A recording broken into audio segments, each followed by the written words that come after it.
Good day, everyone. Today we're going to talk about the owner's capital in accounting. What is owner's capital in accounting? Owner's capital is the money or resource that the owner invested in the business. It represents the owner's claim on the company's asset after all debts are paid.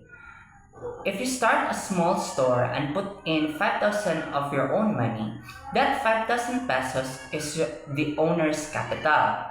If you add a delivery motorcycle worth 2,000 pesos, that also increases your capital.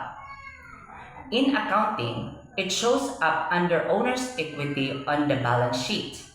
And in the basic accounting equation, the asset equals liability plus owner's equity. The owner's capital is the owner's equity or your share of the business. Example: Maria wants to open a small bakery. She uses 50,000 pesos of her own savings to buy flour, sugar, an oven, and some baking tools. That 50,000 pesos she put into the bakery is called her owner's capital. Her bakery cash and equipments are listed as assets. The 50,000 pesos she invested is recorded under owner's capital or the parts of owner's equity. If later, Maria Bakery owes 10,000 a supplier a liability,